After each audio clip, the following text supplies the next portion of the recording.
اما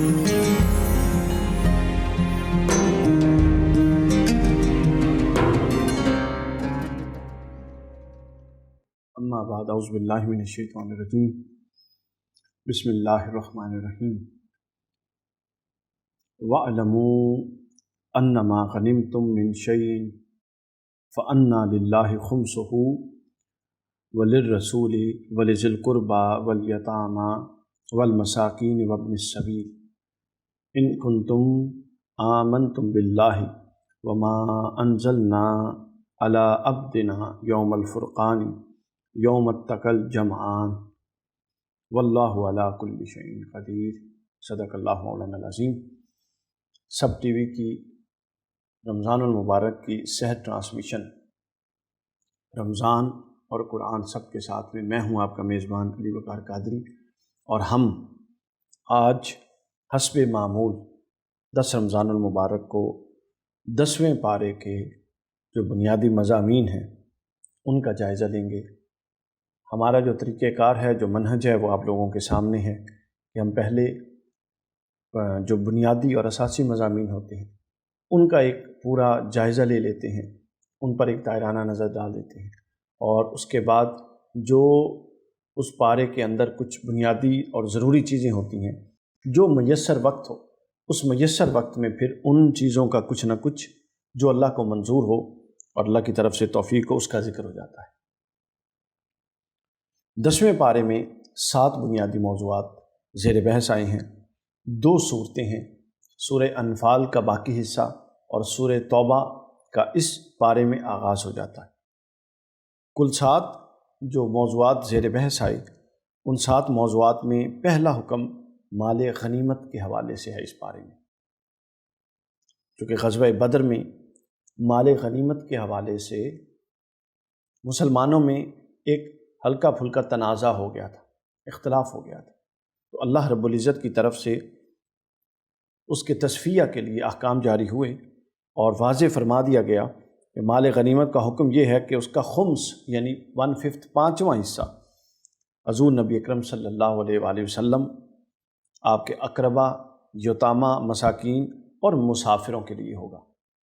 اور باقی 4 حصے مجاہدین میں تقسیم کیے جائیں گے۔ یہ حکم آیا، اور جو اختلاف تھا، جو تھوڑا سا ایک نزاع ہوا تھا وقتی نوعیت کا، اس کو ریزالو کر دیا گیا۔ دوسرا موضوع جو 10ویں پارے میں اللہ رب العزت نے بیان ہوا ہے، وہ غزوہ بدر کے حالات ہیں۔ چونکہ یہ جو غنیمت کا پہلے موضوع آیا اور مال غنیمت پر جو اختلاف کا بیان میں نے عرض کی، وہ مال غنیمت وہی غنیمت تھا جو غزوہ بدر کے نتیجے میں، کامیابی کے نتیجے میں مسلمانوں کو حاصل ہوا تھا۔ اس کے بعد دوسرا موضوع غزوہ بدر کے حالات ہیں۔ اس میں سے چند ایک بنیادی چیزیں جو قرآن مجید زیر بحث لایا، اس میں کفار اور مسلمانوں کو جو تعداد تھی، اس حوالے سے اللہ رب العزت نے ایک فضل فرمایا کہ مسلمانوں کو کفار کم نظر آتے تھے، اور دوسری طرف یہی معاملہ تھا کہ کفار کو مسلمان کم نظر آتے تھے، مسلمان تھے ہی کم۔ اس کی وجہ اللہ رب العزت نے یہ بیان فرمائی کہ اللہ کے ہاں اس جنگ اور اس لڑائی کا ہونا ٹھہر چکا تھا، تو کہیں ایسا نہ ہوتا کہ کوئی ایک فریق تعداد کو زیادہ دیکھ کے اور دوسرے کو کم دیکھ کے وہاں سے جنگ کا ارادہ ختم نہ کر لیتا۔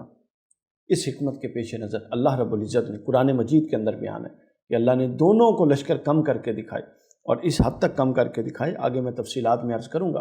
حضرت عبداللہ ابن مسعود رضی اللہ تعالیٰ عنہ، آپ اپنے ساتھ والے صحابی جو غزوہ بدر میں آپ کے ساتھ لڑ رہے تھے، ان سے پوچھتے ہیں کہ تمہارا کیا خیال ہے کہ یہ جو کفار ہیں یہ 50 ہوں گے، حالانکہ وہ 1000 تھے؟ تو ساتھ والا کہتا ہے نہیں، مجھے لگتا ہے یہ 70 کے قریب ہیں، یا کچھ نے کہا 100 کے قریب۔ تو اللہ رب العزت نے کفار کی ہیبت مسلمانوں پہ طاری نہیں ہونے دی۔ دوسری طرف وہ بھی یہی سمجھ رہے تھے کہ یہ تو بالکل کام ہے اور مٹھی بھر ہیں اور جلدی جلدی ہم ان کو شکست دے دیں۔ تو یہ پہلو زیر بحث آیا کہ اللہ نے فریقین کی جو تعداد تھی وہ کم کر دی، اور اس میں خاص طور پہ مسلمانوں کو کم تعداد دکھانا، اس کے اندر یہ حکمت تھی تاکہ مسلمان جرأت مندی کے ساتھ قائم و دائم رہیں۔ دوسرا پہلو جو بیان ہوا غزوہ بدر کے حالات میں، وہ یہ بیان ہوا کہ شیطان جو تھا وہ مشرکین کے سامنے ان کے اعمال کو مزین کر کے خوبصورت بنا کے پیش کر رہا تھا۔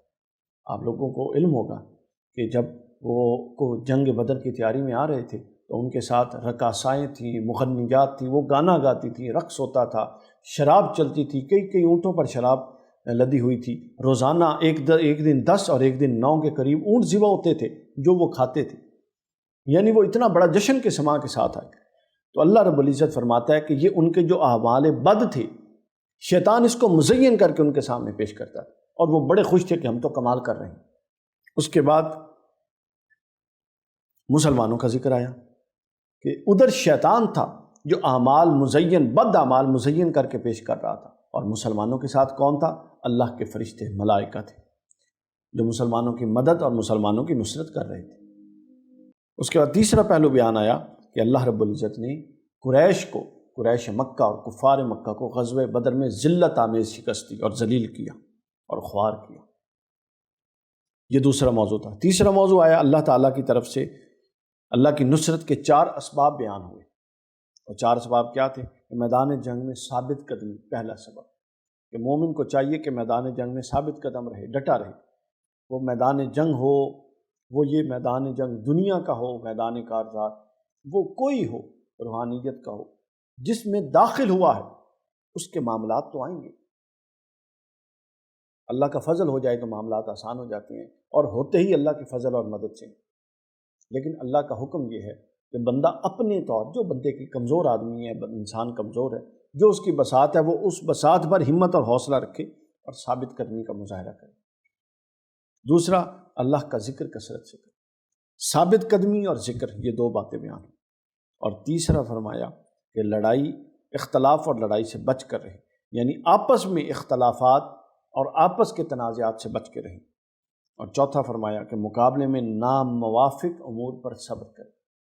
جنگ میں تو سارے ناموافق امور ہیں، ظاہر ہے آپ کسی دوست کے ساتھ لنچ یا ڈنر پہ تو نہیں آئے، آپ جنگ کرنے آئے ہیں، یا آپ دنیا کے میدان زار میں آپ کے ہاتھ میں تو نہیں ہے کاتب جو ہے مطلب قلم ہے تقدیر کا، وہ تو اللہ کے ہاتھ میں۔ تو اس پورے کے پورے معاملات میں جو ناموافق امور آئیں، ان ناموافق امور کو صبر اور تحمل سے برداشت کرنا، یہ 4 نکات بیان ہوئے، اور یہ کمال کے نکات ہیں، پوری شخصیت سازی کا نصاب ہے ایک طرح سے۔ ثابت قدمی، اللہ کا ذکر، باہمی اختلافات سے بچنا، اور ناموافق حالات میں صبر۔ یہ تیسرا موضوع ہے۔ چوتھا موضوع جو اس پارے کا ہے وہ جنگ سے متعلق کچھ ہدایات اللہ رب العزت نے، اور فرمایا کہ دشمن سے مقابلے کے لیے مادی، عسکری اور روحانی تینوں اعتباروں سے تیاری کر کے رکھو۔ اب بدر کے تناظر میں کچھ اللہ رب العزت بنیادی ہدایات دے رہا ہے مومنوں کو کہ اللہ نے اب تو خصوصی نصرت کے ساتھ اور ایک غیر معمولی نصرت کے ساتھ مسلمانوں کو فتح یاب فرمایا، لیکن یہ عالم اسباب ہے، اس میں ایک سٹرگل کر کے بندے نے نتائج اخذ کرنے ہوتے ہیں۔ تو اللہ فرما رہا ہے کہ جس طرح تم دینی حوالے سے، روحانی اور اخلاقی حوالے سے مضبوط ہو اور دین اور ایمان کی قوت ہے تمہارے اندر، تم اپنے آپ کو دنیاوی حوالے سے، اسلحہ کے حوالے سے، اسٹریٹجی کے حوالے سے، جو مادی ضروریات ہیں جنگ کی اور دشمن کے ساتھ نبرد آزما ہونے کی،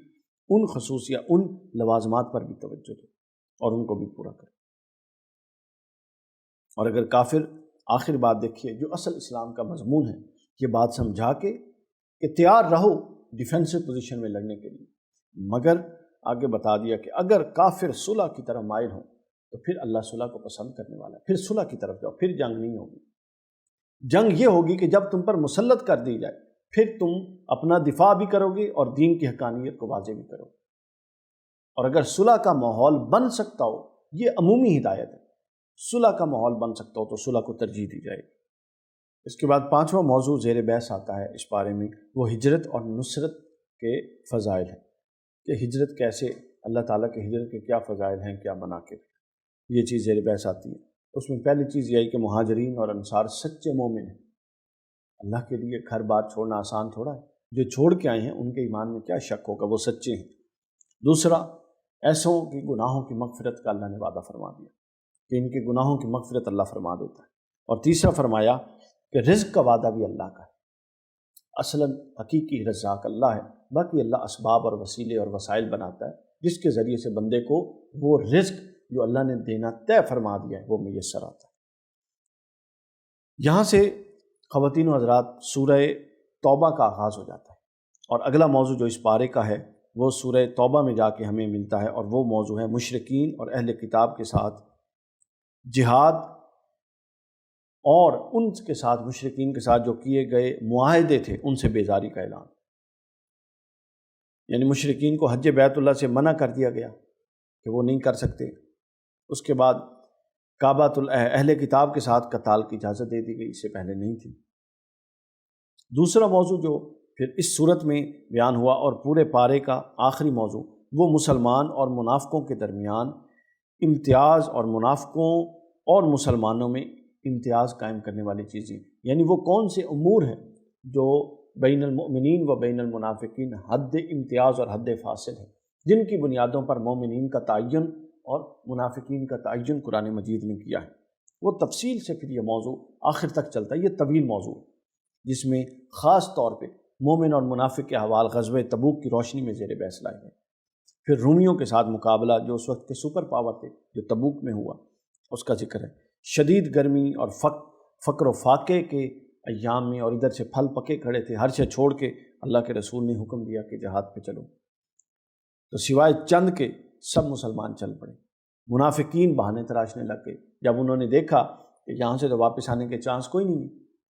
حالات بھی تنگ دستی والے ہیں، فقر و فاقہ والے ہیں، اور گرمی کی بھی شدت ہے، اور لڑائی بھی زبردست ہوگی جو کہ سپر پاور ہے، کسی کمزور طاقت سے تو لڑنے نہیں جا رہے۔ تو انہوں نے کہا کہ بہتر یہ کہ بہانے تراشو اور اپنی جان چھڑواؤ۔ بہانے تراشنے لگے۔ اسی پارے کے آخر میں منافقین کی پھر مذمت ہے ان بہانوں پر۔ اللہ نے فرمایا کہ قدرت کے باوجود میدان جنگ سے یہ بھاگنے والے ہیں، یہ جھوٹے لوگ ہیں۔ آگے فرمایا وہ مسلمانوں کے لیے دل میں حسد اور بغض رکھتے ہیں۔ آگے فرمایا مسلمانوں کی خوشی اور کامیابی اور کامرانی ان کو غمزدہ کرتی ہے، اور مسلمانوں کی ناکامی ان کو اندر سے خوش کرتی ہے۔ اور دوسری طرف یہ کیا ان کا رویہ کہ یہ مسلمانوں کو قسمیں کھا کھا کر اپنا ہونے کا یقین دلاتے ہیں کہ ہم تو تمہارے اپنے ہیں، ہم تو تمہارے اپنے ہیں، اور ہمیشہ یہ مال کے طلبگار رہتے ہیں۔ جس جنگ سے، جس غزوہ سے مال غنیمت آئے یہ بڑے خوش ہوتے ہیں، جس سے کچھ نہ آئے اس پر یہ خوش نہیں ہوتے۔ بخل ان کی فطرت میں ہے، اور حضور نبی اکرم صلی اللہ علیہ وسلم کے لیے یہ نازیبہ کلمات استعمال کرتے ہیں اور نازیبہ جذبات رکھتے ہیں۔ ظاہر ہے جو اوپر سے ایمان لا رہا ہے اور اندر سے نہیں لا رہا تو وہ آپ کے متعلق وہ صحیح رائے نہیں رکھتا، اسی لیے تو وہ منافق ہے کہ وہ رسول اللہ صلی اللہ علیہ وسلم سے متعلق صحیح رائے نہیں رکھتا۔ ان کے لیے فرما دیا گیا کہ اے پیغمبر صلی اللہ علیہ وآلہ وسلم، یہ منافق جو آپ کی شان میں استہزاء اور آپ کی شان میں گستاخی کرتے ہیں اور آپ کی شان میں ہرزہ سرائی کرنے کا باعث بنتے ہیں، یہ وہ لوگ ہیں کہ اگر آپ ان کے لیے 70 بار بھی استغفار کریں تو اللہ قبول نہیں فرمائے گا۔ اور اس لیے حضور اسلام کو منع فرما دیا کہ آپ منافقین کے جنازوں میں بھی نہ جائیں اور منافقین کی قبر پر بھی نہ کھڑے ہوں منافقین، کیونکہ آپ رحمت للعالمین ہیں۔ آپ کے کھڑے ہونے سے اللہ کی رحمتوں کا اور نزول اور بارش ہوتی ہے۔ جب آپ کھڑے ہوں گے تو منافق پر رحمت ہوگی، جبکہ وہ اللہ کی منشا کے خلاف ہے۔ لہٰذا حل یہ ہے کہ آپ وہاں تشریف ہی نہ لے جایا کریں، تاکہ وہ اللہ کی رحمتوں سے وہ منافقین ان کی قبول محروم رہیں۔ یہ خلاصہ تھا 10ویں پارے کے مضامین کا۔ اب ہم اس کے تفصیلی بیان کی طرف آتے ہیں۔ مال غنیمت کی تقسیم میں نے عرض کیا کہ ہلکا پھلکا اختلاف تھا، اور قرآن مجید کے اس صورت میں اس پارے کی اس آیت نے، جو 10ویں پارے کی پہلی آیت ہے، اس نے اس مضمون کو بیان کر کے اس ہلکے پھلکے اختلاف کو رفع فرما دیا، اور مال غنیمت کی تقسیم 5 حصوں میں کر دی، اور ایک حصہ اللہ کے رسول، آپ کے قرابت داروں، یتیموں، مسکینوں اور مسافروں کو دے دیا، اور چوتھا حصہ مہاجرین میں تقسیم ہو جائے گا۔ یہ مال غنیمت کی تقسیم ہوگی۔ اس کے بعد غزوہ بدر کا بالتفصیل تذکرہ شروع ہوتا ہے، اور وہ تذکرہ یوں ہے کہ غزوہ بدر کے حوالے سے قرآن مجید نے کچھ خاص باتیں بیان فرمائیں، جس کا ہم یہاں تذکرہ کریں گے۔ یعنی ہم پورے بیان کے اندر سے جو اہم نکات قرآن نے بیان فرمائے ہیں غزوہ بدر کے حوالے سے، ہم ان کا تذکرہ کریں گے۔ اس میں پہلا جو اہم ترین نقطہ قرآن زیر بحث لایا وہ یہ کہ جب دونوں لشکر آمنے سامنے ہوئے تو کفار نے مسلمانوں کی تعداد بہت ہی کم سمجھ لی، حالانکہ مسلمانوں کی تو تھی ہی کم، یعنی کفار سے تو 1/3 تھی، ادھر 300 سے کچھ زائد تھے، 310 313 کے قریب، اور ادھر 1000 کے قریب لوگ تھے، تو 1/3 تو آلریڈی تھی، مگر اللہ نے ان کو اور کم کر کے دکھائی۔ اور ایسا اس لیے ہوا کہ اللہ تعالیٰ نے جنگ کا ارادہ فرما لیا تھا، چونکہ یہ زیادہ گمان تھا کہ کفار و مشرکین زیادہ تعداد سمجھ کے راہ فرار نہ اختیار کریں، اور اللہ کا امر یہ تھا کہ جنگ ہوگی، اور اللہ کا ارادہ یہ تھا کہ جنگ ہوگی، اور اللہ نہیں چاہتا تھا کہ کوئی فریق دوسرے کی کثرت سے مرعوب ہو کر راہ فرار اختیار کرے، لہٰذا اللہ رب العزت نے یہ امر صادر فرمایا۔ اور اسی طرح مسلمانوں کو بھی کافر کم نظر آ رہے، جس طرح میں نے بتایا حضرت عبداللہ ابن مسعود اپنے دوست سے سوال کرتے ہیں کہ کیا یہ کفار 70 ہوں گے؟ انہوں نے کہا نہیں، مجھے لگتا ہے کہ 100 کے قریب، جبکہ حقیقتاً وہ 1000 کے قریب۔ یہ پہلا پہلو بیان ہے کہ غزوہ بدر میں بے شمار چیزیں آگے آتی رہیں گی غزوہ بدر کے حوالے سے، تو یہ پہلا پہلو اس پارے میں یہاں سے تذکرہ شروع ہوا غزوہ بدر کا۔ غزوہ بدر میں چونکہ اللہ کی نصرت نازل ہوئی، اللہ تعالیٰ نے ملائکہ کے ذریعے مومنین کی مدد فرمائی، تو اس نصرت اور اس مدد کا ایک ضابطہ اللہ نے بیان کر دیا اس قرآن میں۔ یعنی وہ بدر کے تناظر میں بیان تو کیا، مگر وہ عمومی تناظر میں بھی اس کی ہدایت ہمیں اس سے لینی ہے کہ وہ ایک ایسا ضابطۂ نصرت ہے کہ جو بھی اس پیٹرن پر چلے گا اللہ تعالیٰ کی مدد اور غیر معمولی نصرت اس کے ساتھ ہو۔ وہ 4 عناصر تھے جس کی بنیاد پر اللہ کی نصرت نازل ہوئی، جو قرآن نے بیان فرمائی۔ ان میں سے پہلا یہ تھا کہ میدان جنگ میں ثابت قدم رہنا، استقامت، یعنی جہاں استقامت نہیں ہے، اور استقامت کا ثابت قدمی کا مفہوم ہی یہ ہے کہ جب مشکل آتی ہے تو مشکل کے وقت کھڑا ہوا جائے اور مشکل کے وقت سٹینڈ لیا جائے، اچھے وقت میں، نرم وقت میں، اور خوشی کے وقت میں تو سب ساتھ ہوتے ہیں۔ مسئلہ تب پیش آتا ہے جب کٹھن وقت آتا ہے، جب ہر کوئی چھوڑ جاتا ہے، تو دیکھنا یہ ہوتا ہے کہ اس تکلیف اور مشقت اور مصیبت کے وقت میں کون کہاں پہ کھڑا ہوا۔ تو فرمایا کہ سب سے پہلا جو اللہ کی نصرت کے نزول کا ضابطہ ہے اللہ کے حضور، اس میں سے پہلی چیز یہ ہے کہ میدان جنگ میں بندہ ثابت قدم رہے۔ وہ میدان جنگ جہاد کا ہو، وہ میدان جنگ یہ دنیا کا ہو، وہ میدان جنگ اللہ کی بارگاہ میں سفر روحانیت تقویٰ کا ہو، ہر حال میں استقامت لازمی ہے۔ دوسرا پہلو جو بیان ہوا وہ اللہ تعالیٰ کا ذکر کثرت کے کرنے کے ساتھ، کہ استقامت کے ساتھ رہو۔ دوسرا، اپنا جو قلب ہے، باطن ہے، ظاہر ہے، اپنے آپ کو اللہ کے ذکر سے مزین رکھو، اپنے ظاہر کو بھی اپنے باطن کو، اور ہر وقت اللہ کا ذکر کرو۔ استقامت اور ذکر، یہ 2 چیزیں۔ تیسرا بیان ہوا کہ آپس میں اختلاف اور لڑائی جھگڑے سے اجتناب کرو، اللہ کو یہ پسند نہیں۔ اس سے جو تم پر ایک اجتماعی نصرت اور مدد آنی ہے، وہ اجتماعی نصرت اور مدد اللہ اٹھا لیتا ہے۔ میرا خیال ہے کہ آج پاکستان کے اور امت مسلمہ کے حالات دیکھیں تو ہمارے باہمی اختلافات کی وجہ سے شاید اللہ نے ہم سے نصرت اٹھا لی،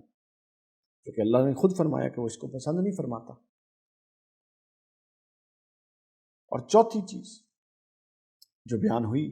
وہ دشمن سے مقابلے کے وقت ناموافق امور میں، سخت حالات میں، ناموافق حالات میں صبر پر قائم رہنا، بے صبری کا، عجلت کا شکار نہ ہو جانا، الٹے پاؤں دوڑ نہ لگا دینا، موقف سے دستبردار نہ ہو جانا، نہیں، بلکہ صبر سے کام لینا۔ یہ 4 چیزیں سامعین کرام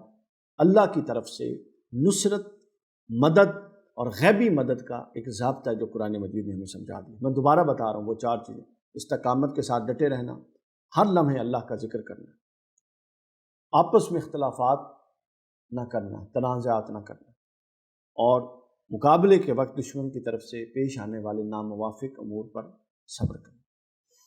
اس کے بعد جو اگلا موضوع شروع ہوتا ہے وہ بدر میں شیاطین اور ملائکہ کا کردار ہے، جس کو اگرچہ کہ مختصر مگر بڑے شاندار انداز میں قرآن نے بیان کیا کہ ملائکہ جو شیاطین تھے وہ کفار کے ساتھ تھے، اور جو اللہ کے فرشتے ملائکہ تھے وہ مومنین کے ساتھ تھے۔ تو شیطان یہ کر رہا تھا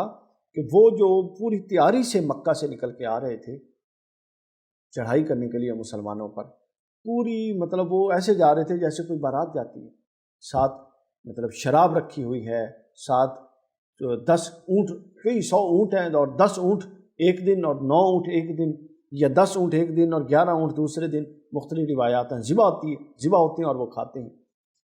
ٹھیک، اور پھر مغنیات ہیں، گانے ہوتے ہیں، رات کو محافل سجتی ہیں، یعنی یوں وہ لڑنے آ رہے تھے۔ اور ان کے یہ اعمال بد شیطان نے ان کو مزین کر کے، خوبصورت کر کے، لبادہ اڑوا کے ان کے سامنے پیش کر رکھے، اور وہ بہت خوش تھے کہ ہم کمال کر رہے ہیں۔ اور دوسری طرف ملائکہ تھے جو مسلمانوں کے ساتھ تھے اور مسلمانوں کی نصرت کے لیے اللہ کی طرف سے آئے تھے۔ اور جب میدان جنگ میں کیا ہوا، میدان جنگ میں شیاطین کیا کر سکتے تھے؟ وہ تو وسوسہ دینے والے ہیں، مگر جو فرشتے تھے یہ مومنین کے ساتھ بھی تھے، اور کافروں کے چہروں اور ان کی پیٹھوں پر، پشت پر ایسی زوردار ضرب لگاتے کہ کئی ایسے بیانات سیرت کی کتب میں آتے ہیں کہ صحابہ کرام کہتے ہیں کہ ہمارے ہاتھ میں تلوار تھی اور ہم لہرانے والے تھے کہ ہم دیکھتے ہیں کہ سر اتر کے گر گیا ہے کافر کا۔ تو اللہ کی نصرت تھی ملائکہ کے ذریعے۔ یہ آیت جو ہے اس کا ایک عموم بھی ہے کہ مفسرین فرماتے ہیں کہ اگرچہ یہ آیت نازل تو بدر کے میدان میں اور بدر کے حوالے سے ہوئی، لیکن مفہوم کے اعتبار سے یہ عام ہے، یعنی اس کا انطباق بعض لوگوں نے اس کا ایک اور انطباق بھی کیا ہے، اور وہ یہ کیا ہے کہ جب موت کا وقت آئے گا، اس آیت کو کہ فرشتے اور شیطان دونوں سامنے ہوتے ہیں، اس کو موت کے ساتھ جوڑا ہے بعض مفسرین، اور انہوں نے کہا ہے کہ جب موت کا وقت آتا ہے، انسان دنیا سے جانے لگتا ہے، تو موت کے وقت شیطان یہ کوشش کرتا ہے کہ انسان کلمہ نہ پڑھے، اور ملائکہ کی کوشش ہوتی ہے کہ پڑھ لے۔ تو شیطان کیا کرتا ہے؟ شیطان اس کے عمل بد جو وہ دنیا میں کرتا تھا آخری دفعہ اس کو بھٹکانے کی کوشش کرتا ہے اور اس کے سامنے مزین کر کے پیش کر رہا ہوتا ہے کہ تو نے تو بہت اچھا کیا۔ اور جو فرشتے ہیں وہ ایسے کفار کو اور ایسے مشرکین کو زوردار طریقے سے اور عذاب کی تکلیف کے ساتھ موت دے رہے ہیں، اللہ محفوظ فرمائے۔ اس کے بعد اگلا موضوع جو یہاں پر آتا ہے وہ قانون عذاب کا ذکر ہے کہ اللہ کے ہاں پہلے میں نے بتایا کہ قانون نصرت ہے، بہت سارے قوانین اور ضابطے قرآن میں بیان ہوئے۔ پہلے اللہ کی نصرت الہی کا ضابطہ کیا ہے وہ بیان ہو، اور اب قانون عذاب کا ذکر آ رہا ہے کہ قریش پر غزوہ بدر میں آفت آئی اور وہ ذلیل و خوار ہوئے، تو اس کی وجہ یہ بتائی گئی کہ اللہ کا دستور ہے، وہ ایک دستور اور ایک ضابطے کے تحت ذلیل و خوار ہوئے۔ اللہ کا دستور یہ ہے کہ جب کوئی قوم شکر کی بجائے کفر کرے، شکر کس پر؟ اللہ نے اپنا نبی بھیجا، وہ اللہ کی دعوت اور پیغام لے کر آیا، تو اس کو سن کر اس کو مانا جائے، یہ شکر ہے، اور پھر اللہ کا شکر ادا کیا جائے کہ تو نے ہمیں پیدا بھی کیا اور ہماری ہدایت کا بھی سامان کیا، تو شکر ادا کیا جائے۔ جبکہ جو قوم شکر ادا کرنے کی بجائے، نبی کی تعلیمات ماننے کی بجائے کفر کرتی ہے اور اطاعت کرنے کی بجائے معصیت اور گناہ کرتی ہے، تو اللہ تعالیٰ بھی اپنا معاملہ بدل دیتا ہے اور وہ اپنی نعمتوں کو اٹھا لیتا ہے اور راحتوں کو اٹھا لیتا ہے اور مصیبتوں مصائب کو نازل کر دیتا ہے۔ یہ اللہ کا ضابطۂ عذاب ہے، یعنی جب تک شکر اس کے اندر بنیادی چیز ہے کہ ہمارے پاس بہت کچھ ہے جو کسی کے پاس ہے، لیکن ہماری نظر صرف اس پہ ہوتی ہے جو ہمارے پاس نہیں۔ یہ ایک رویہ ہے، اس رویے کو بدل کے جو اللہ کا شکر ادا کرنے کا رویہ اس کو اپنانے کی ضرورت ہے۔ اور شکر الفاظ کے ساتھ نہیں ہے کہ 4 لفظ بول دیے جی اللہ کا شکر ہے اور پوری طرح صحیح معنوں میں وہ شاکر ہو گیا، نہیں، بلکہ شکر ایک باطنی کیفیت ہے، جو اللہ کی رضا جس بندے کو باطن میں میسر آئے، اس کے بعد جو اندر سے جذبہ نکلتا ہے وہ جذبہ شکر ہوتا ہے۔ ہر حال میں جو بندہ کہتا ہے کہ مولا میں راضی ہوں، وہ شکر ہے۔ اس کے بعد یہ قانون عذاب بیان کر دیا۔ اب تو سوال یہ ہے کہ کون لوگ ہیں، ہم میں سے کتنے لوگ ہیں جو ناشکری کرتے ہیں،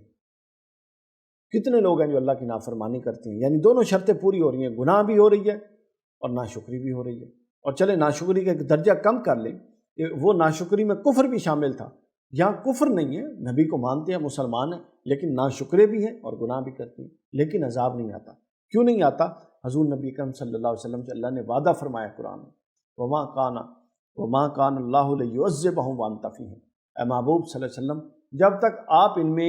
تشریف فرما ہیں اس وقت تک اللہ ان پر عذاب یعنی عذاب اجتماعی نافذ نہیں فرمائے گا، نازل نہیں فرمائے گا، جو کہ پچھلی امتوں پر ہوتا تھا۔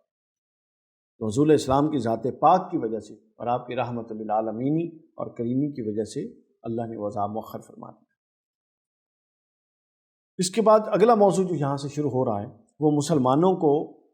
سے جہتی تیاری کا حکم دیا جا رہا ہے کہ غزوہ بدر میں تو اللہ نے غیر معمولی نصرت فرمائی، مگر یہ دنیا عالمی اسباب ہے،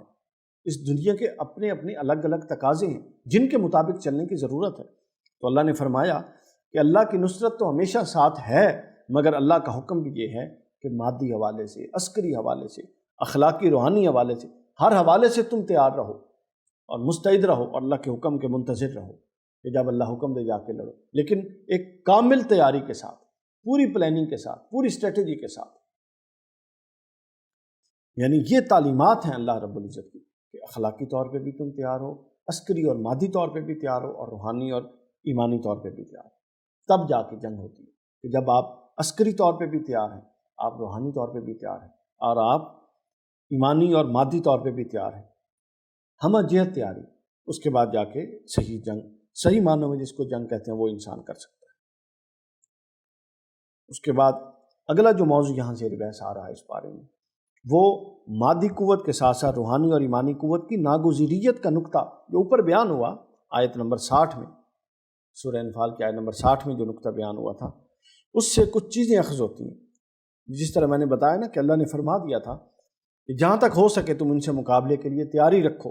قوت بھی اور گھوڑوں کا پالنا بھی،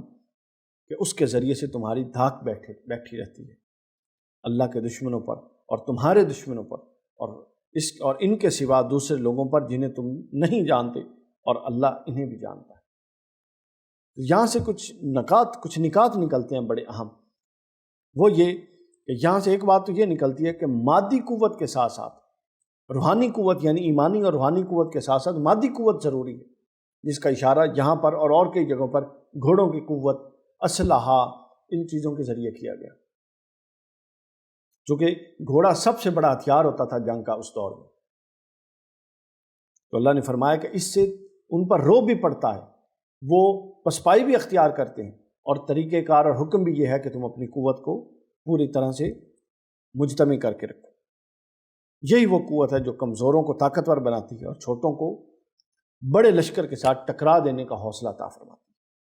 اس پورے واقعے کے تناظر میں، ان احکامات کے تناظر میں اگر ہم دیکھیں کہ آج کا مسلمان کہ مادی قوت میں کم ہے، بڑھ گیا ہے، کم تو نہیں ہے، تو پھر کیا چیز ہے جو ہماری کم ہوتی جا رہی ہے؟ وہ ہماری ایمانی اور روحانی قوت ہے، کہ ہماری ساری توجہ اس طرف تو ہے کہ ہماری مادی وسائل، ظاہری قوت، یہ چیزیں بڑھ جائیں، لیکن ہماری اتنی توجہ اپنی روحانیت، اپنا تقوی، اللہ کے ساتھ تعلق، ایمانی قوت کو بڑھانے پہ نہیں ہے، وہ کمزور ہوتی جا رہی ہے وقت کے ساتھ ساتھ۔ جبکہ حکم یہ ہے کہ دونوں کو پیرلل چلایا جائے اور دونوں کو ساتھ ساتھ بڑھایا جائے۔ اس کے بعد اگلا جو موضوع یہاں پر آ رہا ہے وہ جنگ سے متعلق حکم بھی ہے اور ساتھ صلح کا حکم بھی ہے، کہ تم جنگ کرو۔ جہاں مسلمانوں کو جنگ کے لیے ہمہ وقت مستعد رہنے کا کہا کہ اخلاقی طور پہ، روحانی طور پہ، جسمانی طور پہ، مالی طور پہ، مادی طور پہ تیار رہو، اور اگر یہ کافر، اور آگے ساتھ فرما دیا کہ اور اگر یہ صلح کی طرف مائل ہو جائیں تو پھر صلح پہلی ترجیح ہے، پھر صلح سے دستبردار نہیں ہونا۔ یہ اسلام کا تصور امن ہے۔ آپ جتنے غزوات اٹھا لیں، سارے غزوات آلموسٹ ڈیفینسو تھے، یعنی مسلط کی گئی تو جنگیں ہوئیں، خود سے جا کے چڑھائی نہیں ہوئی۔ مسلط یا جہاں سے خطرہ تھا کہ چڑھائی ہو سکتی ہے اور بالکل کنفرم رپورٹ تھی، وہاں پر یہ معاملات پیش ہے۔ اور اولین ترجیح اسلام کی کیا تھی؟ صلح، جو یہاں بھی بتا دی کہ اگر یہ کفار اپنے تمام تر بد عقائد کے باوجود صلح کی طرف مائل ہوں تو پھر صلح کیجیے ان سے۔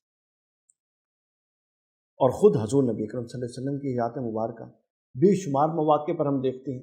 کہ صلح حدیبیہ سے بڑی بھی کوئی صلح ہو سکتی تھی، کہ جس میں حضرت عمر جیسا بندہ حضور اسلام کی بارگاہ میں آ کے پوچھتا ہے کہ یا رسول اللہ، کیا ہم حق پر نہیں ہیں؟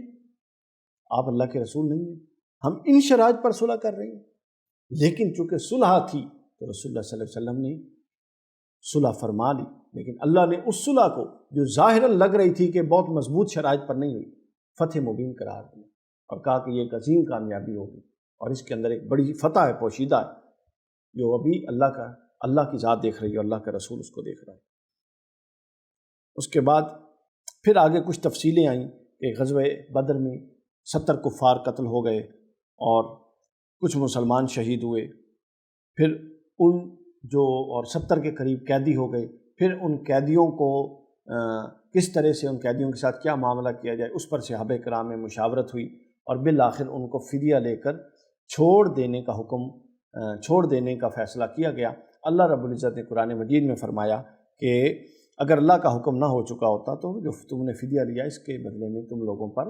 عطاب ہوتا اللہ تعالیٰ کا۔ تو جو دوسری تجویز تھی کہ ان کو قتل کر دیا جائے، اللہ نے اس کو پسند فرمایا، لیکن وہ چونکہ مشاورت سے ایک فیصلہ ہو چکا تھا، وہ معاملہ یہاں پر بیان ہو گیا۔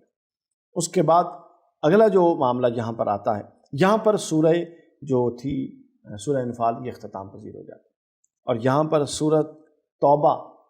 کا آغاز ہوتا ہے، یعنی یہاں 10واں پارہ سورہ توبہ کے مضامین میں داخل ہو جاتا ہے اور سورۃ توبہ کا آغاز ہو جاتا ہے۔ یہ مدنی صورت ہے، اس میں 129 آیات ہیں، 16 رکوع ہیں، اور اسے سورہ براءت بھی کہتے ہیں، اور یہ قرآن مجید کی واحد صورت ہے جس کا آغاز بسم اللہ سے نہیں کیا جاتا، جس کو شروع کرتے ہوئے بسم اللہ نہیں پڑھی جاتی۔ یہ صورت 9 ہجری میں اس وقت نازل ہوئی جب رسول اللہ صلی اللہ علیہ وسلم رومیوں کی سرکوبی کے لیے تشریف لے جا چکے تھے، اور اس غزوہ کو غزوہ تبوک کہتے ہیں۔ اور اس صورت میں غزوہ تبوک منافقین کا پے در پے کثرت سے ذکر ہے۔ آلموسٹ ساری صورت کا جو ذکر ہے وہ انہی منافقین اور غزوہ تبوک کے احوال میں اور جہاد اور قتال کے احکام میں گزر جاتا ہے۔ یہاں سے غزوہ تبوک کا تذکرہ شروع ہوتا ہے۔ غزوہ تبوک اہل ایمان کے لیے ایک نہایت احساب شکن غزوہ تھا اور اہل ایمان کی بہت بڑی آزمائش تھی۔ یہ وہ وقت تھا کہ جب شدید قحط تھا، گرمی کی شدت تھی، سفر طویل تھا، مدینہ کہاں اور روم کہاں جہاں پہ جانا تھا، سفر طویل تھا، اور ان کے جو پھل جو ان کا تھوڑا بہت روزگار کا سلسلہ تھا وہ تیار تھے، ان سارے معاملات سے دستبردار ہو کے جنگ کے لیے جانا تھا۔ اس کے بعد لڑنا کس سے تھا؟ وقت کی سپر پاور سے، رومیوں سے۔ اس کے ذریعے اللہ رب العزت، اب یہ پورا ماحول جو میں نے بتایا غزوہ تبوک کا، اس ماحول کے ذریعے اللہ کا امر یہ تھا، جنگ میں تو مسلمانوں نے جانا تھا اور اللہ نے فتح نصیب کرنی تھی، مگر اس سے پہلے یہ جو معاملہ تھا یہ آسان نہیں تھا۔ ان پورے معاملات سے اللہ رب العزت کی منشا یہ ہوئی کہ اس سے مومنین اور منافقین کو الگ کیا، اور مومنین اور منافقین کو الگ کیا، اور جو موضوع مومنین اور منافقین کا یہاں چل رہا ہے یہ 11ویں پارے کے آخر تک جاتا ہے۔ یہاں جی مومنین اور منافقین کو الگ کر دیا۔ اس کے ذریعے سورہ توبہ میں 2 بنیادی مضمون آئے ہیں، ایک مشرک اور اہل کتاب کے ساتھ جہاد کے احکامات، اور دوسرا غزوہ تبوک کا پس منظر، اہل ایمان کا معاملہ، اہل نفاق کا معاملہ، ان کے درمیان حد فاصل قائم کیسے کی گئی، اہل ایمان نے کس طرح جانثاری کا مظاہرہ کیا، اور اہل نفاق نے کس طرح بہانے بنائے اور عذر تراشے، ان تمام کی تفصیلات بیان ہوئی ہیں۔ مشرکوں سے برات کا اعلان جو پہلا موضوع ہے اس کا، برات کا اعلان کرنے کے بعد اہل کتاب کے ساتھ بھی قتال کی اجازت دی گئی کہ وہ مکر، فریب، اسلام دشمنی، سازشیں، اسلام کو نقصان پہنچانے کی کوئی کسر نہیں اٹھا رہے، تو برداشت کر کے بالآخر ان کے خلاف اللہ نے جہاد کا حکم نازل فرما دیا، اور تقریباً 20 آیات میں ان کے باطنی خباثت، دسیسہ کاریوں کو پوری طرح کھول کے بیان کیا گیا کہ یہ انتہائی صورت میں یہ حکم دیا جا رہا ہے کہ وہ یہ کچھ کر رہے ہیں اور باز آنے کی طرف نہیں آ رہے۔ اور یہ جو جہاد تھا یہ کس کو آیت نازل ہو رہی تھی؟ رسول اللہ صلی اللہ علیہ وسلم۔ آپ کون تھے؟ آپ اللہ کے نبی تھے، اور ریاست مدینہ کے متفقہ معاہدات کے ذریعے یونینیمس سربراہ تھے، تو آپ نے جہاد کا اعلان کیا، تو لہٰذا اعلان ریاست کی طرف سے ہوگا جہاد کا، اور جو اعلان جہاد ہوگا وہ سربراہ حکومت کی طرف سے ہوگا، انفرادی شخصیت کی طرف سے نہیں ہو سکتا۔ یہاں پر یہ بالکل واضح ہے، پوری سیرت نبی میں، پورے قرآن مجید میں جہاں پر احکام ہے انفرادی حیثیت میں نہیں ہے۔ آپ دیکھیے جب مکہ میں حضور علیہ السلام تھے، مکہ میں مسلمانوں پر ہونے والا ظلم مدینہ میں ہونے والے ظلم سے بدر جہاں زیادہ تھا، لیکن وہاں پہ اسٹیٹ کا اختیار نہیں تھا، لہٰذا جہاد کا حکم نہیں دیا گیا۔ جہاد کا حکم مدینہ میں جا کے نازل ہوا، جہاں پر مسلمان اور رسول علیہ السلام اسٹیٹ آف مدینہ کے سربراہ تھے۔ اس کے بعد اگلا جو موضوع ہے وہ منافقین کی پردہ کشائی سے متعلق ہے، کہ جہاں تک اس صورت کے ہدف کا تعلق ہے تو منافقین کی علامات، ان کی بدباطنیاں اور ان کی جو دسیسہ کاریاں، اس کو جس انداز میں بیان کیا گیا اس کی وجہ سے مفسرین نے اس صورت کا ایک اور نام بھی بیان کیا، اور وہ صورت کا نام ہے اس صورت التوبہ کا سورہ الفاحظہ، زوات کے ساتھ فاحدہ، جس کا مطلب ہے رسوا کرنے والی صورت۔ یعنی یہ وہ صورت ہے کہ جو اب تک اسلام کے پردے میں تھے منافقین، اللہ نے ان کو رسوا کر کے ایک طرف کر دیا اور مومنین کو دوسری طرف نکال کے کھڑا کر دیا۔ منافقوں کی کمزوریوں اور عیب کو نمایاں کرنے کا ظاہری سبب غزوہ تبوک بنا۔ جہاد ویسے بھی جان جوکھوں کا کام تھا، آسان عبادت تو ہے نہیں جہاد، جہاں غزوہ تبوک میں مادی اعتبار سے اس وقت کی سب سے بڑی فوج سے مقابلہ تھا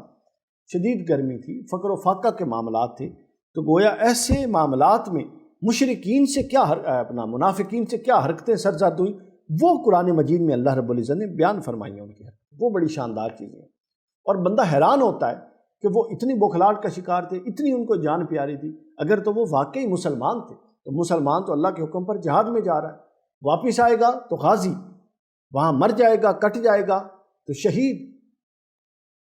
تو منافقین اگر یہ عقیدہ رکھتے تھے تو ان کی یہ حجتیں بنانا جو انہوں نے بہانے بنائے اور عذر تراشے، یہ سمجھ سے باہر۔ قرآن مجید نے اس پر تنقید بھی کی اور اللہ رب العزت نے ان کے کچھ عذر پیش کیے، اور وہ عذر بڑے مضحکہ خیز تھے۔ مثلا اس میں اللہ رب العزت نے فرمایا، سورۃ توبہ کے اندر سے کچھ چیزیں اخذ کر کے میں بتا رہا ہوں کہ اللہ نے پیشین گوئی فرما دی تھی کہ منافق کے محبوب آپ کے سامنے قسمیں کھا کھا کر کہیں گے کہ یا رسول اللہ اگر ہم طاقت رکھتے تو ضرور غزوہ تبوک کی طرف جاتے، غزوہ تبوک کی، جب واپس آ جائیں گے تو قسمیں کھائیں گے۔ بالکل ایسے ہی ہوا۔ حضور علیہ الصلوۃ والسلام جیسے ہی اس غزوے سے واپس تشریف لائے، یہ سارے منافقین اکٹھے ہو کے عذر تراشنے چلے گئے اور قسمیں اٹھانے لگے۔ دوسری جو ان کے بارے میں بیان آئی وہ یہ آیا کہ سوائے چند کے باقی تمام مخلص مسلمان فوراً غزوہ تبوک میں محبوب شرکت کے لیے تیار ہو جائیں گے۔ یعنی ایک طرف یہ منافقین کو الگ کرنے کا تھا معاملہ، اور دوسری طرف مسلمانوں کا بھی امتحان تھا کہ کون فوراً لبیک کہتا ہے اور کون فوراً آمین کہتا ہے۔ تو مسلمانوں نے، حضور نے، اللہ نے فرما دیا تھا کہ چند ایک مسلمانوں کے سوا سارے لبیک کہتے ہوئے جہاد کے لیے تیار ہو جائیں گے، اور سارے تیار ہو گئے۔ جی تیسرا جو اس حوالے سے منافقین کی جو فطرت اور طینت ہے اس حوالے سے جو بیان ہوا، اللہ نے فرمایا کہ ان منافقوں کا اے محبوب مکرم صلی اللہ علیہ وسلم جہاد میں نہ جانا ہی بہتر تھا، چونکہ یہ نفاق کے ساتھ جاتے، اور اگر بالفرض وہ شریک ہوتے تو انہوں نے لڑنا نہیں تھا بلکہ مسلمانوں میں فتنہ اور فساد ڈالنا تھا، اور سازش کرنی تھی، اور وہاں مسلمانوں کو آپس میں لڑوانے کی کوشش کرنی۔ اس کے بعد چوتھا پوائنٹ جو زیر بحث آیا وہ یہ آیا کہ محبوب ان میں سے بعض ایسے بھی ہیں جنہوں نے مضحکہ خیز قسم کے عذر پیش کیے ہیں۔ قرآن مجید مضحکہ خیز قسم کے عذر، یہ سورہ توبہ کی 49ویں آیت ہے۔ چونکہ یہ بڑی عجیب بات میں بتانے جا رہا ہوں تو اس لیے میں نے ساتھ آیت کا حوالہ دے دیا۔ اس میں ایسے لوگ بھی تھے جنہوں نے حضور علیہ الصلوۃ والسلام کے سامنے یہ کیا عذر پیش کیا، ذرا عذر ملاحظہ فرمائیں۔ ایک شخص تھا جس کا نام تھا جد بن قیس، یہ حضور کی بارگاہ میں یہ منافق تھا، اور حضور سے کہتے یا رسول اللہ میں دل کا بڑا کمزور ہوں، اور سب میرے فیملی والے اور میرے قبیلے والے جانتے ہیں کہ میں عورتوں کا بہت شوقین ہوں، اور رومی عورتیں گورے رنگ کی اور خوبصورت ہوتی ہیں، کہ یہ نہ ہو کہ میں جہاد میں جاؤں اور ان کے فتنے میں مبتلا ہو جاؤں، لہٰذا مجھے جہاد سے رخصت عطا فرما۔ یہ اس نوعیت کے وہ عذر آ کے اور اس نوعیت کے وہ بہانے پیش کرتے تھے۔ اس کے بعد پانچواں جو منافقین کے حوالے سے بیان ہوا وہ یہ ہوا کہ ان کے دلوں میں مسلمانوں کے لیے بغض اور حسد کے سوا کچھ نہیں، اور اگر مسلمانوں کو فتح ہو، یہ مال غنیمت میسر آئے تو یہ ناخوش ہوتے ہیں اور پریشان ہوتے ہیں، اور اگر اس کے برعکس ہو، کوئی مصیبت خدا نخواستہ آ جائے تو یہ بڑے خوش ہوتے ہیں اندر سے۔ چھٹا جو ان کا پہلو بیان ہوا وہ یہ کہ وہ قسمیں کھا کھا کر یقین دلاتے ہیں کہ اے مسلمانوں ہم تم میں سے ہیں، ہم تمہارے ساتھ ہیں، ہم تمہارے بھائی ہیں، حالانکہ ایسا نہیں ہے۔ ساتواں جو ان کا بیان ہوا وہ یہ کہ ان کی نظریں صرف اور صرف مال پر ہوتی ہیں، اگر مل جائے تو خوش، اور اگر محروم رہیں تو اللہ پر بھی تان، معاذ اللہ استغفر اللہ، اعتراض، اور اللہ کے رسول پر بھی اعتراض کہ یہ یوں کیسے ہو گیا، اگر یہ سچا دین ہوتا تو یوں ہوتا، عہد میں یہی معاملہ ہوا، اگر سچا دین ہوتا تو یہ ہوتا، تو اس پر اعتراض۔ آٹھواں جو پہلو بیان ہوا وہ حضور نبی اکرم صلی اللہ علیہ وسلم کی زندگی میں انہیں مستقل یہ اندیشہ رہتا تھا کہ کہیں ایسا نہ ہو کہ ہم تو چونکہ اندر سے بد باطن ہیں کہ حضور پر وحی نازل ہو جائے اور ہمارے نام لے لے کے ہم منافقوں کو ایک طرف نہ کر دیا جائے، اور بالکل ویسا ہوا۔ تبوک پر اللہ نے ایک بالکل یہ نتارہ ہو گیا، دونوں کو الگ الگ کر دیا۔ نواں جو پہلو ان کے حوالے سے بیان ہوا، 11 پہلو ان کے بیان ہوئے یہاں پہ۔ نواں پہلو بیان ہوا کہ یہ ایک دوسرے کو برائی کا حکم دیتے ہیں، نیکی سے روکتے ہیں اور بخل کرتے ہیں، اور یہ ان کی نمایاں خصوصیات ہیں۔ یعنی بجائے اس کے ایمان کی صفت تو یہ ہے کہ ایک دوسرے کو نیکی کا حکم دیں، یہ وہ لوگ ہیں جو ایک دوسرے کو برائی کا حکم دیتے ہیں اور بخل کرتے ہیں۔ اس کے بعد 10واں پہلو منافقین کے حوالے سے یہ بیان ہوا کہ ان منافقین کی صفات اور اعمال ماضی کے کفار جیسے ہیں، یعنی یہ اپنے آپ کو مسلمان کہتے ہیں اور ان کا عمل کافروں جیسا ہے۔ یہی تو ان کا نفاق ہے کہ اگر واقعی یہ مومن ہوتے اور دل سے مسلمان ہوتے تو کفار جیسا اعمال چھوڑ چکے ہوتے، جبکہ قرآن کہتا ہے کہ یہ منافقین کی صفات اور اعمال ماضی کے کفار جیسے ہیں۔ یہ ہمارے لیے بھی ایک اس کے اندر سبق ہے کہ آمن و عامل الصالحات، بار بار قرآن رپیٹ کرتے ہیں آمن و عامل الصالحات۔ یہی تو اصل مشکل ہے، یہی تو اصل کرنے کا کام ہے کہ ہم اپنا عمل اپنی اقرار کے مطابق کریں۔ 11واں جو نقطہ اس حوالے سے بیان ہوا کہ ان کے دل میں اللہ کی محبت، اس کے ذکر و شکر اور اس کی عظمت کہیں نہیں پائی جاتی، یعنی ان منافقین کے دل اللہ کی عظمت سے، اللہ کی محبت سے خالی ہیں، اللہ کے رسول کی محبت سے۔ اور ظاہر ہے کہ جہاں اللہ اور اس کے رسول کی محبت نہیں پائی جاتی وہاں ایمان کہاں سے آئے گا اور ایمان کیسے پیدا ہوگا؟ تو یہ 11 نکات ان کی جو ان کی سازشیں، جو ان کے منفی پہلو اور جو ان کی مسلمانوں کے خلاف حیل و حجت تھی اس سے متعلق بیان کر کے ان کو پورا کا پورا واضح کر دیا۔ یعنی آپ دیکھیے کتنا بالتفصیل بیان ہے، یہ 11 نکات ہیں، آیتیں بہت زیادہ ہیں، جس سے اندر سے میں نے 11 نکات اخذ کی، تو گویا پورا واضح کر دیا اللہ نے، سچوں کو الگ کر دیا اور جھوٹوں کو الگ کر دیا۔ اس کے بعد یہاں سے جو اگلا موضوع شروع ہو رہا ہے وہ منافقوں کو کفار کے ساتھ تشبیہ دینے کا موضوع ہے، یعنی وہ جو کسی کے ذہن میں، چونکہ پچھلے پاروں میں بیان ہوا نا کہ جب منافقین سے متعلق احکام نازل ہوئے سخت تو مسلمانوں میں 2 طبقے ہو گئے، کچھ کہتے تھے ہمدردی رکھتے تھے کہ ہمارے دینی بھائی ہیں، اور کچھ کہتے تھے کہ نہیں جب نفاق ہے تو نہیں۔ تو اللہ نے ناپسندیدگی کا اظہار کیا اور مسلمانوں کو تنبیہ کی کہ تم ان سے متعلق 2 طبقے ہو رہے ہو، حالانکہ اللہ اور اس کا رسول جانتا ہے کہ وہ منافق ہے۔ تو یہاں منافقوں کو ان کے اعمال کو کفار کے ساتھ تشبیہ جوڑا جا رہا ہے اور بتایا جا رہا ہے کہ یہ کیوں رد کرنے کے قابل ہیں اور یہ کیوں جہنمی ہیں اور یہ کیوں اللہ اور اس کے رسول کے دشمن ہیں اور ان پر عذاب اور عطاب کیوں آنے والا ہے، اس لیے کہ ان کا عمل اور کفار کا عمل ایک جیسا ہے، جس طرح پہلے بھی بیان ہوا۔ یہ بے تصور سمجھانے کے بعد قوم عاد، قوم سمود، قوم ابراہیم، اصحاب مدین، قوم لوط، ان کا مختصر اور تذکرہ گزرا ہے، کہیں جامع کہیں مختصر ملا جلا کے تذکرہ گزرا ہے اور سمجھایا یہ گیا ہے، اور ان قوموں کے قوم نوح، قوم عاد، قوم سمود، اصحاب مدین، ان کے وہ اقوال اور وہ خصوصیات بیان کی گئی ہیں جو یہ پہلے منافقین کی بیان کی گئی، تبھی تو جا کے یہ مقدمہ قائم ہوتا ہے کہ ان کی نفاق کی ایک صورت اور نفاق کی بہت بڑی وجہ یہ ہے کہ یہ کہنے کو مومن ہے اور ان کے اعمال ما قبل کفار کی طرح کے۔ اس کے بعد ایک اور نیا موضوع جو یہاں پر آتا ہے منافقین ہی کے حوالے سے، وہ حضور نبی اکرم صلی اللہ علیہ وآلہ وسلم کی شان میں دیکھیے ایمان یہ ہے کہ آپ کے دل میں محبت رسول ڈل جائے، اور یہ صحیح بخاری اور مسلم کی حدیث ہے، لا یؤمن احدکم حتی اکون احب الیہ من والدہ وولدہ والناس اجمعین، یعنی درجے بنا دیے کہ تم میں سے کوئی مومن ہو ہی نہیں سکتا، اللہ کے رسول نے فرمایا کہ جب تک میں، حضور نے فرمایا لا یؤمن احدکم حتی اکون احب الیہ، جب تک میں اس سے، اس کے ماں باپ، اس کی اولاد اور دنیا کے تمام انسانوں سے زیادہ محبوب نہ ہو جاؤں۔ تو نفاق کفار کے دل میں تو سب سے بڑی چیز ہی نفاق تھی، محبت رسول نہیں تھی، تو جب محبت رسول ہی نہیں تھی تو وہ مومن کیسے ہو سکتے؟ یہی تو اصل منافقت تھی۔ تو اب یہاں پر چونکہ یہ رسول اللہ صلی اللہ علیہ وسلم کے ساتھ بغض رکھتے تھے، حضور علیہ الصلوۃ والسلام سے محبت نہیں رکھتے تھے، آپ پر اصلاً اور کاملاً باطنی ایمان نہیں رکھتے تھے، صرف قولی ایمان تھا، تو اللہ رب العزت نے کیا کیا، اور حضور علیہ الصلوۃ والسلام کا جو منصب اور حیثیت ہے اور جو آپ کی شان ہے اس جیسی کسی کی شان نہیں، رحمت للعالمین، یعنی جہاں پر حضور علیہ السلام تشریف فرما ہو اللہ کی رحمتوں اور برکتوں کا نزول ہو جاتا ہے۔ تو پھر کیا ہوا، حضور اپنی شان رحیمیت اور شان کریمی کی وجہ سے بعض اوقات ان کے لیے دعائیں مغفرت فرما دیتے، اللہ رب العزت نے روک دیا اور اللہ نے فرمایا کہ محبوب یہ آپ کی محبت ان کے دل میں نہیں ہے، اور مجھے یہ گوارا نہیں کہ جس کے دل میں آپ کی محبت نہ ہو، جو آپ کو اصلاً رسول نہ مانتا ہو، جو آپ کو اپنے لیے واجب الاطاعت آپ کے احکام کو نہ مانتا ہو، اور جو آپ کے فیصلے کو آخری فیصلہ نہ مانتا ہو، میرے نزدیک اس کا ایمان معتبر نہیں، لہٰذا آپ ان کے حق میں دعا نہ فرمائیں۔ آپ کا دعا فرمانا تو ان کو یہ ہدایت میں آئیں گے، یہ برکت اور رحمتوں کے نزول کے ضمن میں آئیں گے، اور رحمتوں کے نزول کے ضمن میں یہ آ نہیں سکتے چونکہ آپ ان کے دل میں نہیں رہتے، لہٰذا روک دیا، اور اس حد تک روکا کہ فرمایا کہ اگر آپ 70 دفعہ بھی استغفار فرمائیں گے تو اللہ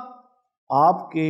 دشمن کو اور آپ کے ساتھ نفاق رکھنے والے اور آپ کے امتیوں کے ساتھ نفاق رکھنے والے کی مغفرت نہیں کرے گا، نہیں فرمائے گا۔ اور اس کے بعد چونکہ حضور اسلام کا وجود مسعود بھی برکتوں کا منبع ہے اور خیرات کا منبع ہے، تو حضور اسلام کو منع فرما دیا گیا کہ آپ ان کی قبر پر بھی نہ جائیں، چونکہ جو منافقین کو قبر میں اپنے نفاق کی وجہ سے عذاب ہو رہا ہے، آپ جائیں گے تو وہ عذاب کیسے ہوگا؟ یہ کیسے ہو سکتا ہے کہ آپ بھی قدم رنجیاں فرمائیں اور اللہ کا عذاب بھی وہاں پر؟ عذاب اٹھ جائے گا۔ اللہ کا امر یہ ہے کہ ان پر عذاب ہو، لہٰذا آپ تشریف نہ لے جائے۔ یہ نقطہ یہاں پر بیان فرما دیا۔ اور اس کے بعد آخری بات نیت کی اہمیت سے متعلق کہ بیان فرما دیا کہ تبوک میں یعنی جہاد میں شرکت نہ کر سکنے والے اہل ایمان کا ذکر اور ان کی کیفیت کا ذکر بیان کیا، جس کا ذکر اگلے پارے میں بھی آئے گا تفصیل کے ساتھ 3 صحابہ کرام کا۔ یہاں بتا دیا کہ ان میں سے کوئی بڑھاپے، شدید بیماری اور کوئی سامان جہاد اسلحہ وغیرہ موجود نہ ہونے کی وجہ سے جہاد میں شرکت نہ کر سکا، اور ان لوگوں کے جذبات یہ تھے، یعنی سارے نہ جانے والے منافق نہیں تھے، اکثریت منافق کی تھی، چند ایک ایسے مومنین اور مسلمان بھی تھے کہ جو اندر سے مخلص تھے، جانا چاہتے تھے، مگر حالات میں ان کو یا بعض چیزوں کی وجہ سے وہ جا نہ سکے، تو ان کی حالت یہ تھی کہ وہ اللہ کے رسول کی بارگاہ میں آتے تو ان کی آنکھوں سے آنسو نکل جاتے۔ تو اللہ نے ان مخلصین کی جماعت پر کوئی عتاب نہیں فرمایا اور ان کے لیے کوئی وعید نہیں آئی۔ وعید کس کے لیے آئی؟ منافقوں کے لیے۔ کیوں؟ چونکہ انما الاعمال بالنیات، ان کا تو اتفاقی حادثہ ایسا ہوا وہ نہیں جا سکے، نیت میں خرابی نہیں تھی، اور یہ منافقین جو تھے جن کی تو نیتیں خراب تھیں اور یہ جان بوجھ کے عذر تراشتے تھے، کہیں موت کے ڈر سے، کہیں کچھ، تو اللہ رب العزت نے ان کا پردہ فاش کر دیا۔ تو 10ویں پارے کا جو اساسی اور بنیادی موضوع سورۃ توبہ کے اندر بالخصوص وہ منافقین کا تذکرہ، اس کا آغاز ہوا، اور سورہ غزوہ تبوک کے ضمن میں سارا معاملہ ہوا، اور اللہ نے مومنوں اور منافقوں کو الگ کر دیا، اور منافقین کی نفسیات پر بڑی تفصیل سے تذکرہ ہوا، اور یہ تذکرہ آگے سورہ 11ویں پارے میں انشاءاللہ جاری رہے گا۔ اللہ تعالیٰ سے دعا ہے کہ 10ویں پارے کے جو مضامین ہم نے بیان کیے ان پر ہمیں عمل کرنے کی توفیق عطا فرمائے، اور جو منافقین کے خصائل اور ان کی فطرت اور ان کی عادات یہاں بیان ہوئی، ہمیں ان سے دور رکھے، ہمیں ان سے پرہیز کرنے کی توفیق دے، ہمیں اپنے پاس بھی ان کو نہ پھٹکنے دینے کی توفیق دے، اور ہم اپنی ذات کو کامل اللہ اور اس کے رسول کی اتباع میں اپنی زندگیوں کو، اپنے ظاہر کو اور اپنے باطن کو اللہ اور اس کے رسول کے آگے جھکا کے رکھے۔ وما علینا الا البلاغ۔